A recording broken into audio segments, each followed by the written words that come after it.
Eu sei que o meu projeto está atrasado, eu só não sei o quanto. Isso eu ouvi de um líder de projetos de um grande condomínio residencial que me chamou para um trabalho de planejamento e estava extremamente preocupado porque não tinha a menor ideia da viabilidade da data de entrega de cada um dos prédios que estavam já vendidos sob contratos. Então vem comigo aqui ver essa história e comentar um pouquinho, né? Podemos aqui discutir a importância do planejamento detalhado para assegurar resultados de negócio. Vamos juntos?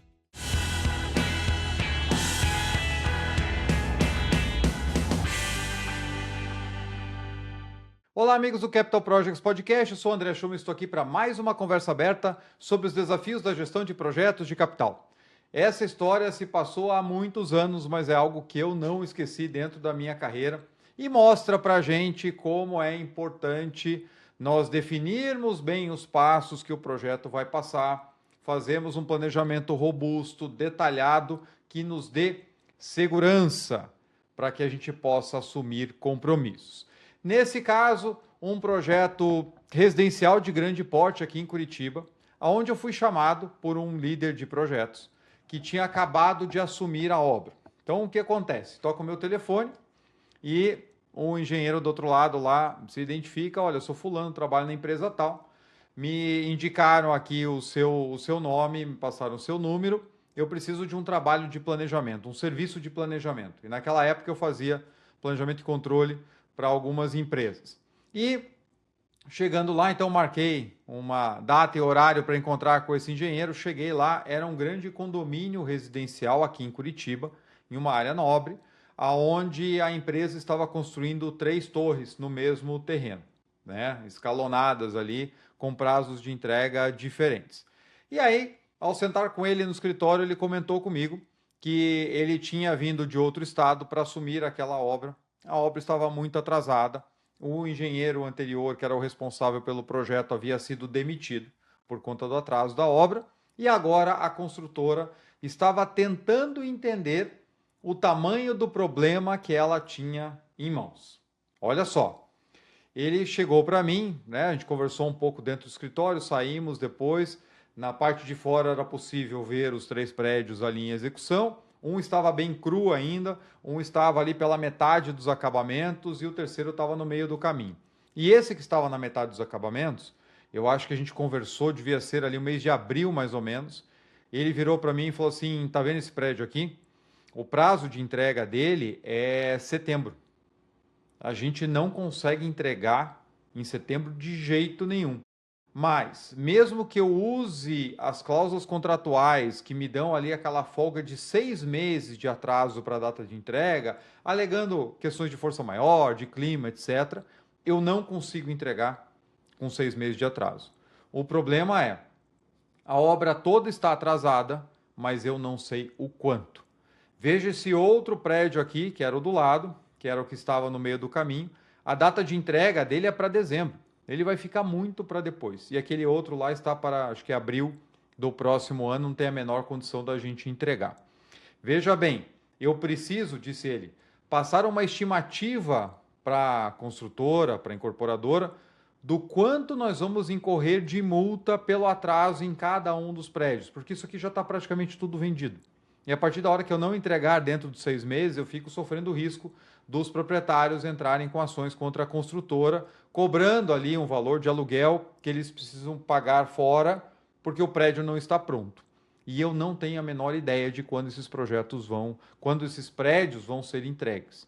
Assumi a obra há pouco tempo, estou tentando trazer aqui mais empreiteiros, vou reforçar o time e eu preciso dar algum jeito de reduzir esse impacto, mas antes de reduzir eu preciso entender qual é o impacto que eu estou tendo. Aí eu perguntei para ele se tinha um cronograma já vigente, que estava sendo atualizado ali durante a obra, para poder dar uma olhada. Ele falou assim, olha, ter até tem, só que o nível de detalhe é mínimo, aquilo ali eu não tenho confiança nenhuma, não tem nenhuma memória de cálculo que você possa ver assim, o que foi utilizado de histograma de mão de obra, de produtividade, etc. Então, assim, aquilo ali nada é a mesma coisa, porque foi esse planejamento que nos trouxe até o problema que nós estamos hoje. E a equipe anterior, porque daí eles demitiram o engenheiro e todo mundo que estava na gestão ali. A equipe anterior estava sempre na confiança de que era possível tirar os desvios e que os projetos iam ser entregues no prazo. E estavam sempre reportando que, sim, haviam atrasos, mas não era nada grave. E a hora que, de fato, eu consegui me inteirar mais em relação a esse projeto, a gente ficou horrorizado com aquilo que a gente viu. Palavras dele, né, contando ali o que estava acontecendo no projeto. Então vamos lá. A gente vê tanto que ainda tem tantas oportunidades de planejar melhor os nossos projetos dentro da construção e, ao mesmo tempo, nós continuamos escutando de várias partes diferentes, inclusive de contratantes e de contratadas, de que um planejamento mais detalhado, primeiro, ou não é função do owner, do contratante, quando você fala com o contratante, a saída é essa, né? Isso aqui não é da minha responsabilidade, essa responsabilidade é da empreiteira, é das contratadas. Quando você fala com a contratada, não, eu faço isso a vida inteira, eu não preciso desse nível de detalhe, isso aqui é só controle que o contratante quer colocar em cima das minhas costas. Ao invés de utilizar, de fato, um bom planejamento como ferramenta de gestão. Talvez você que está aí do outro lado agora me ouvindo ou me assistindo, já está acostumado a fazer um bom nível de planejamento, com maturidade, com elementos que de fato te deem confiança e pode achar que isso aqui são águas passadas, né? Poxa, quem hoje não valoriza ainda o planejamento? Mas eu tenho certeza que tem muita gente que está me assistindo ou me ouvindo agora que vive o outro lado, aonde isso não só não é valorizado, como é visto como algo desnecessário e burocrático. Então, quando a gente começa a idealizar o empreendimento, lembrem-se que todo projeto, seja residencial, de infraestrutura, industrial, ele tem como objetivo entregar os benefícios. Ou ele surge por uma dor, por um problema que eu estou enfrentando e eu preciso então realizar aquele empreendimento, ou então eu enxergo uma oportunidade de mercado e vou capturar esse valor através de um projeto. Seja construindo 3 torres residenciais, como nesse caso, para vender para um mercado que estava aquecido em franco crescimento, seja para que eu aumente a produção da minha indústria para vender mais produtos e aproveitar para ganhar mais mercado, para ganhar mais margem ou para aproveitar aí um crescimento na demanda. Ou então um projeto de infraestrutura para melhorar a condição de vida da população, melhorar um acesso a um determinado local e assim por diante. Então, quando fazemos um projeto, estamos pensando nos benefícios. Os benefícios são os itens, né? É um motivo que viabiliza a execução do projeto. Pois bem, se eu estou falando, no caso desses prédios aqui, de um projeto comercial, aonde comercial no sentido, né, as torres eram residenciais, mas comercial no sentido do incorporador, que adquiriu um terreno, unificou vários terrenos ali, demoliu as residências, unificou o terreno e construiu essas 3 torres. Qual é o ganho? O ganho é que no final ele vai vender todos os apartamentos e vai lucrar em cima de toda essa operação, tanto o trabalho do incorporador como o trabalho de construção. Tudo isso vai agregando valor ao imóvel e no final a receita que ele tem é muito maior que os custos e esse ganho justifica o empreendimento. Pois bem, se eu estou lá vislumbrando um ganho futuro, como que eu levanto os custos, o período de execução e a distribuição do meu fluxo de caixa para que eu possa fazer o estudo de viabilidade, confirmando que de fato aquele empreendimento vale a pena. Para isso, eu preciso ter confiança nesse investimento, que vem através do bom planejamento do projeto. A hora que eu defino um escopo muito claro, um escopo que me atende, e eu consigo planejar a execução desse escopo de forma a ter confiança de que é possível transformar dinheiro naquele produto que vai me trazer mais dinheiro, eu tenho então condições de fechar um bom business case, de ter uma boa análise de viabilidade e, com isso, aproveitar aquela oportunidade de fazer o projeto acontecer. Se eu estou olhando só o lado da venda, e a gente adora fazer isso, vou fazer um investimento aqui, vou construir, etc. Eu já fiz, eu já fui pequeno incorporador. Você pega lá o terreno, faz uma conta de padeiro, a construção aqui é X reais por metro quadrado, eu consigo vender por tanto e tal. E aí você só olha aquela margem, que é uma margem bruta, e aí pensa assim, poxa, isso aqui tá excelente, mesmo que eu tenha que gastar um pouco a mais, ainda assim se justifica. Mas na prática não é bem assim. Por quê? Porque a hora que eu começo a mergulhar nas nuances da obra, nas interferências, nas restrições físicas, nas questões de licenciamento, alvarás, etc., no esforço de venda, nos custos indiretos envolvidos, no risco de você estender o cronograma, que vai te aumentar o custo indireto, vai jogar a tua receita mais para frente, diminuindo o valor presente que você vai receber, isso vai comendo o valor dessa primeira margem hipotética, desejada ali de início. Ou seja, o planejamento é o que te dá a confiança naquele investimento. Então não dá para a gente pensar que isso tudo é dispensável, que isso tudo só representa burocracia. O planejamento do projeto, aqui eu não estou falando só de cronograma, é um instrumento de gestão. A qualidade da gestão da sua empresa como contratante ou como contratado, ela é medida também pela qualidade do planejamento dos seus projetos. Por quê? Mais uma vez, isso vai te trazer uma garantia de que aquela sequência funciona, de que os riscos estão adequadamente levantados e tratados, certo? Isso mostra que a gestão está no controle do empreendimento. Eu não estou deixando as coisas ao acaso, eu estou fazendo um trabalho profissional. Isso é um trabalho profissional. Se nós somos profissionais que lidamos com dinheiro de terceiros e temos a responsabilidade de pegar uma obra que está lá no terreno e transformar aquilo ali num ativo funcionando, seja na área industrial ou seja entregando aqui os apartamentos, esse trabalho profissional exige método. Um método que já existe na indústria justamente para nos proteger de desvios, para nos proteger dessa situação que esse engenheiro estava passando. Isso vai ou me dar a confiança de que o projeto está indo bem, né, ou que pode ser atingido com sucesso ali o resultado, se ele está muito bem estruturado, ou um planejamento que vai servir para constar, só porque o PMO está me cobrando, ou alguém, ou o cliente, alguém está me cobrando, mas que no final não vai entregar resultado. E na prática, sinceramente, já tendo passado pela execução de diferentes projetos, eu não vejo como um líder de projetos ter a confiança de que o projeto vai ficar pronto dentro do prazo e dentro do custo, se você não tem um bom planejamento muito bem estruturado, muito bem detalhado para te dar esse suporte.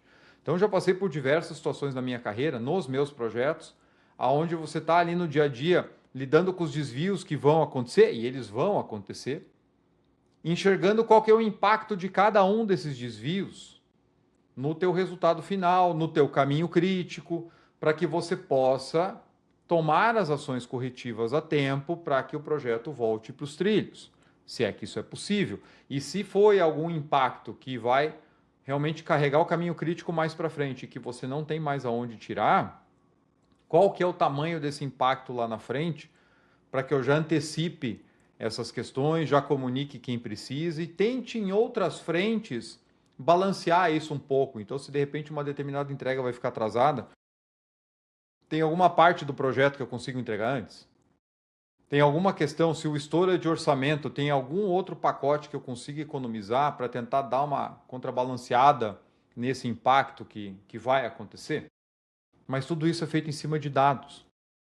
Então, eu já passei por N situações, inclusive de entrega de obra, que é sempre aquela correria, e aí, de repente, alguém está lá no projeto e manda, olha, o fornecedor tal não apareceu hoje, diz que vai conseguir vir só daqui a 2 dias, não sei o que, tal. É aquela chuva de informação, e muitas vezes a minha resposta era assim, ok, como é que isso mexe com o nosso planejamento? Como é que isso mexe com a data de entrega? Não, isso aqui não vai afetar. Por quê? Porque não está no caminho crítico, essa aqui é a data limite para que de fato o pessoal consiga entrar e fazer, ainda dá tempo e tal. Então, beleza. Então, vamos focar nos pontos que podem atrasar o projeto. É claro que esse é importante, mas ele ainda não é o mais crítico. Então, isso dá direcionamento para as ações que você vai fazer. E a gente passou por isso várias vezes, eu passei, né? Então, até nesse caso que eu comentei, um dos exemplos poxa, atrasou tal frente, como é que isso impacta na entrega? A gente passou por alguns desvios maiores durante a execução, mais nas etapas iniciais do projeto, e nós tínhamos lá um gerente de campo que era muito experiente e que só que ele não confiava muito no planejamento, ele olhava o planejamento como algo assim, ah não, isso aqui é as coisas que vocês estão fazendo, a minha gestão é botina no campo e na verdade era butinada nas costas dos empreiteiros, né? Era a maneira dele. E a gente tentava sempre trazer ele para dentro do nosso planejamento. E aí tinha um empreiteiro que estava passando por dificuldades, estava atrasando o caminho crítico, e a gente definia muito claramente dentro da equipe, olha, o foco dessa semana são essas duas frentes aqui, porque ele precisa liberar frentes para os outros que vêm depois. Então, ele está com pouco recurso, ele está com pouca equipe, ele está batendo cabeça, mas vamos focar então o que tem de recurso nessas duas frentes. Depois a gente tira o atraso das outras, as outras não são críticas agora, ou né, um pouco que seja a gente consegue contornar. Essas duas frentes prioritárias não tem contorno, então é onde a gente vai focar o esforço. E combinava o jogo. Mas aí esse engenheiro, né, como ele não confiava muito no planejamento e não dava muita importância, quando ele pisava no campo e via que o empreiteiro não estava fazendo as frentes que a gente pediu para ele deixar de lado justamente para concentrar recursos onde era mais importante, ele vinha lá batendo no empreiteiro e exigir que a equipe fosse remanejada para também lidar com a outra frente que, embora tivesse atrasada, não era crítica. E isso causava todo um transtorno dentro do canteiro e diluía os poucos recursos que a gente tinha. Então veja que, mesmo quando você tem, às vezes você pode se deparar com profissionais que seguem a própria experiência. Agora, se você consegue juntar a experiência com os dados, é a melhor coisa que tem. Não dá para confiar só no instinto. O instinto ele é importante. Mas só que a hora que você junta de forma estruturada ali, a programação da obra e consegue enxergar os tempos e movimentos, os impactos que estão acontecendo, você aplica a sua experiência no ponto que ela é mais importante. Não é verdade? Quero saber se você já passou por algum caso como esse. Comenta nas publicações aqui do podcast. Você pode comentar no Spotify, você pode comentar no YouTube, você pode comentar lá no LinkedIn quando eu postar esse episódio. Agora, um recadinho para vocês, a gente já volta. Eu sei que você está curtindo esse episódio e ele só é possível graças ao apoio da Stecla Engenharia. A Stecla Engenharia é uma gerenciadora de projetos e obras com atuação nesse segmento há mais de 25 anos. Atua na área de engenharia do proprietário, desde a elaboração do projeto até a execução e conclusão da obra. A Stecla impulsiona empreendimentos com senso de dono e com uma equipe multigeracional altamente adaptável e ágil, que é capaz de trazer inovação e qualidade para todos os tipos de projeto. Conheça mais sobre a Stecla Engenharia clicando no link que está na descrição desse episódio. Agora bora lá voltar para a nossa conversa? Outras formas que nós temos de ganhar com esse planejamento bem estruturado, será que eu não consigo liberar partes do meu projeto para que eles já possam ser utilizados antes do prazo original, para que a gente possa ter ganho ao longo do tempo? Então, até eu já trabalhei em projetos de grandes armazéns para a área logística, por exemplo. Então, a gente, em alguns casos, que o cliente precisava começar uma operação antes da data de término da obra, o que a gente fazia? Nós priorizávamos determinadas frentes que liberassem áreas internas, já né, com piso, cobertas, todas bonitinhas e tudo mais, para que essa operação começasse, com acessos para algumas docas em uma face do prédio. Normalmente o prédio tinha docas nas duas faces, né, para fazer o cross-docking. Então, a gente ia liberando por partes para garantir uma ocupação parcial quando fosse necessário. E isso foi decisivo para que a gente ganhasse alguns grandes clientes e trouxesse resultado para a empresa, porque as entregas parciais faziam com que, no todo, o cliente gastasse menos tempo para startar a operação full. Inclusive, com intervenções externas de montagem de escritórios, montagem de toda a rede de lógica e controle e tudo mais, antes de começar a trazer os estoques para dentro. É claro que para isso a gente precisa ter outros cuidados, porque a operação do cliente ela não pode começar sem ter a documentação já correta. Então, o sistema de incêndio tem que ser entregue e comissionado antes. A parte sanitária tem que ser vistoriada, todas as fossas, etc., tem que estar com tudo regularizado para que você consiga ter o alvará.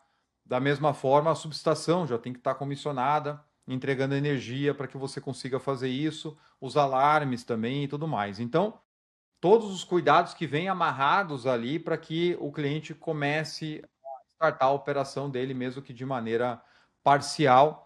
Isso tudo trazia muito valor num mercado muito dinâmico. Tinha cliente ocupando e desocupando espaço na cidade ou no estado ou na região de tempos em tempos. Então, você conseguir ter essa velocidade de resposta era muito importante. E a gente conseguia fazer isso, mais uma vez, com base num planejamento muito bem detalhado, aonde a gente conseguia alterar alguns sequenciamentos para poder manobrar de acordo com a necessidade do cliente. Só que a gente só conseguia ter essa confiança, mais uma vez, com base nesse planejamento. Então, quando o CEO ligava e falava assim, olha, a empresa X está indo aí visitar amanhã e eles precisam da entrega para o mês tal. E a gente olhava no primeiro momento assim, ó, não tem a menor condição. Mas aí a gente aproveitava a visita para ir explorando os pontos. O que você vai construir aqui dentro? Que tipo de estrutura você vai trazer? Quantas pessoas vão trabalhar? Que sistemas você vai instalar, etc. Porque às vezes o que eles precisavam era ter a condição de entrar e fazer as intervenções e não começar a operar de fato naquela data. E isso já dava um grande fôlego para o nosso planejamento. Então era possível conviver com o cliente dentro da obra sem problemas.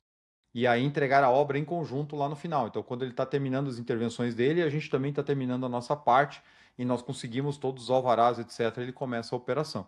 Então, se eu quero tomar decisões com fatos e dados, eu preciso ter um planejamento que me dê essa confiança. E quando a gente olha lá para o início da cadeia da execução do projeto, isso vem da mesma forma. Se eu sou contratante, coloquei no mercado uma concorrência para um projeto, e vou receber as diferentes propostas ali dos fornecedores, das montadoras, das empreiteiras, como é que eu vou julgar o histograma que eles estão trazendo? Como é que eu vou julgar se a estratégia está adequada?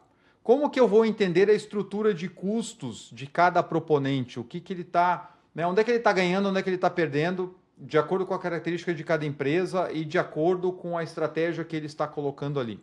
Faz sentido aquele custo indireto que ele está me colocando versus a equipe que ele está determinando ali no projeto? A quantidade de equipamentos é suficiente ou não é? Se eu não tenho um planejamento robusto, eu não sei. Eu não sei. E aí, durante também o controle, como é que você sabe se a obra está atrasada porque está faltando gente, ou porque está faltando equipamento, ou porque a produtividade inicial do baseline, ali, a planejada, foi extremamente agressiva e agora é difícil se confirmar no campo? E isso significa que isso vai se arrastar ao longo do projeto e aquela boca do jacaré vai abrir cada vez mais. Então são tantos elementos que estão presentes no planejamento do projeto que eles de fato traduzem a boa gestão e te dão a segurança para várias etapas da gestão da execução, né? Tanto do planejamento quanto da execução desse projeto.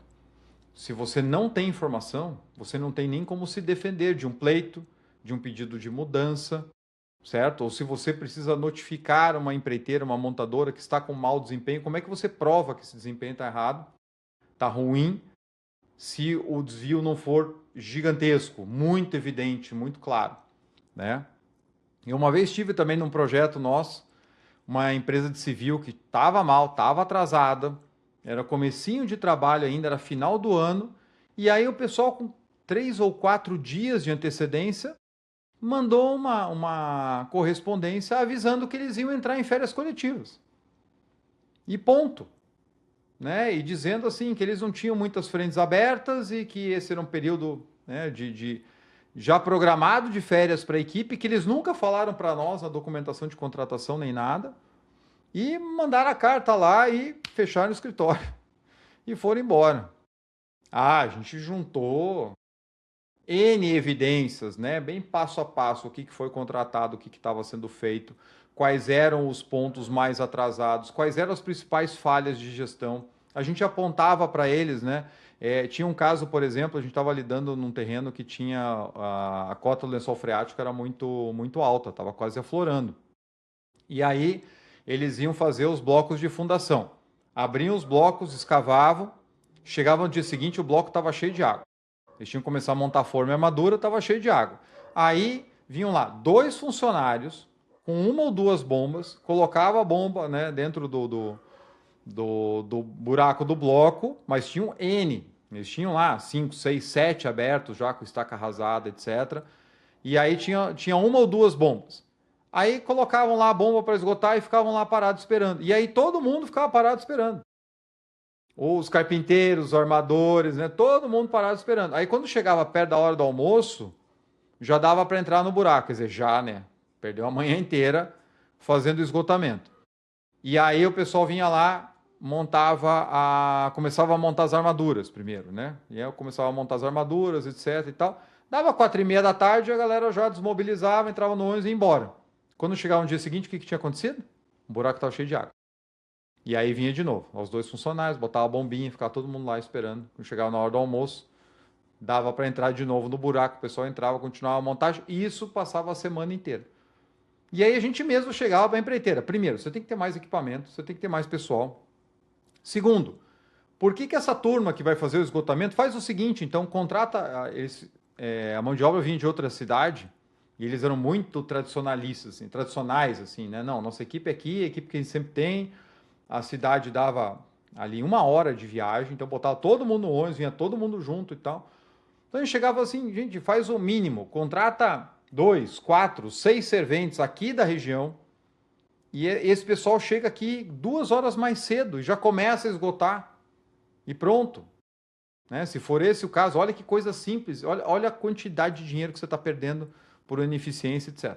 E aí, além disso, a gente pegou o nosso cronograma detalhado, porque eles mandaram um macro dizendo que eles estavam em dia, e fomos lá, bloco a bloco, tarefa a tarefa, colocando todos os desvios e ameaçando começar a aplicar as multas do contrato. Eles não voltaram antes do recesso, realmente fecharam as portinhas, foram curtir o final do ano. Quando voltaram em janeiro já com essa carta ali para poder responder, nunca responderam, porque a carta estava tão bem fundamentada que não tinha nem o que escrever. Acabaram demitindo o engenheiro que estava liderando a obra, e era uma pessoa que não dava muita abertura para nós, ou seja, a gente vinha ali, reclamava, apontava o caminho e tal, e era uma pessoa mais distante, que não dava muita bola para aquilo que a gente estava falando e tal, e aí a gente reclamou também do comportamento dele. Ele acabou sendo demitido, entrou uma engenheira nova na obra, nova para a obra, né, mas bastante experiente, e ela virou o jogo. Quando ela veio assumir no primeiro dia, ela veio, se apresentou e falou assim, olha, eu estou conversando com todos os encarregados, com as equipes, entendendo como é que o projeto está, depois eu quero conversar com vocês. E aí, ao longo daquela primeira semana, a gente foi sentando com ela e passando tudo passo a passo como é que estava. E ela foi vendo, assim como o engenheiro dos prédios lá, o tamanho do buraco inundado que eles estavam se metendo. Ela falou, não, vocês têm razão, a gente está atrasado e a gente precisa recuperar isso, vamos mudar aqui algumas coisas. E ela começou a implantar várias das medidas que a gente vinha trazendo, a gente conseguiu formar uma parceria e eles entregaram a obra bem. Eles acabaram atrasando, mas aí de novo o que a gente fez? Priorizou o caminho crítico para liberar a frente para as outras empreiteiras e assim a gente conseguiu entregar a obra, inclusive antes do prazo. Mas mudou bastante a gestão da obra e estava sempre ancorada no nosso planejamento detalhado, que depois eles pegaram aquilo e detalharam ainda mais para que eles tivessem ali tarefinha, tudo dentro da programação. E foi um sucesso. E graças à postura dessa engenheira, que assumiu a obra realmente, pegou o touro pelo chifre e falou, não, contem comigo que nós vamos virar esse jogo, e você via ela o tempo todo incansável, assim, indo atrás de cada frente, enxergando cada falha, brigando com a administração central para conseguir mais recurso e tudo mais, e ela conseguiu virar o jogo.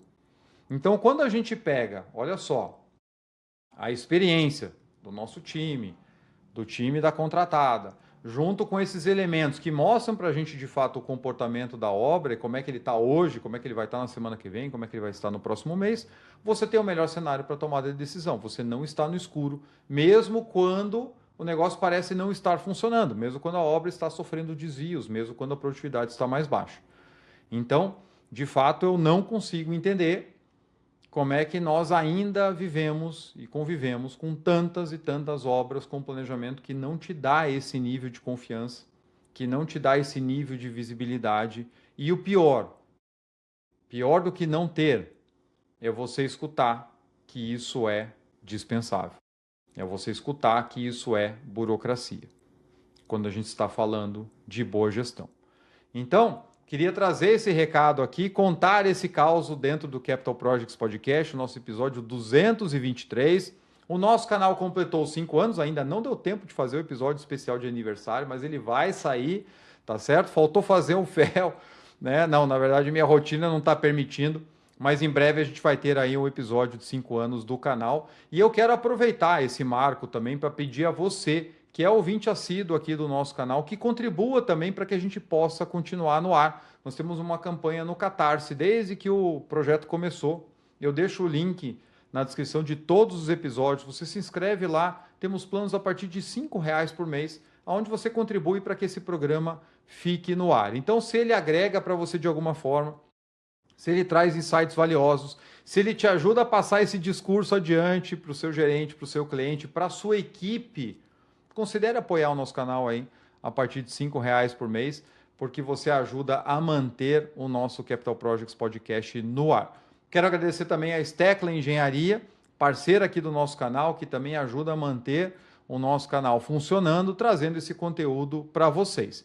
E quero convidá-los para o Shomaflix. O que é o Shomaflix? O Shomaflix é uma série de treinamentos curtos baseados em projetos emblemáticos, bastante conhecidos, que você pode se inscrever e ter aulas ali sobre os fundamentos da gestão de projetos e as práticas de metodologia FEL, estudando projetos reais, casos práticos bem interessantes. O primeiro eu falei ali do Eurotúnel, no segundo eu falei sobre Fordlândia. Então, 2 projetos que já passaram pelo podcast, mas lá a gente vai dissecando o projeto de ponta a ponta, enxergando o que deu certo, o que deu errado, o que poderia ter sido diferente. E à luz dessas boas práticas que eu trago sempre aqui no canal, a gente discute o que deveria ter sido feito para evitar os desvios que foram apresentados. É baratinho, você conhece sobre gestão de projetos de maneira leve, aproveitando aí conhecimento de projetos públicos bastante conhecidos, para que a gente possa mergulhar nas práticas que vão ajudar nós, como profissionais, nos nossos projetos, a melhorar a gestão dos nossos projetos, aprendendo de forma leve. Então, eu vou deixar aqui também no link da descrição o link na descrição desse episódio para a série do Shomaflix, e também eu sempre deixo para o nosso grupo VIP do WhatsApp, onde você fica sabendo das novidades e pode interagir com outros profissionais que têm os mesmos desafios que você. Com isso, fechamos mais um episódio do Capital Projects Podcast. Eu te espero no próximo. Vamos juntos?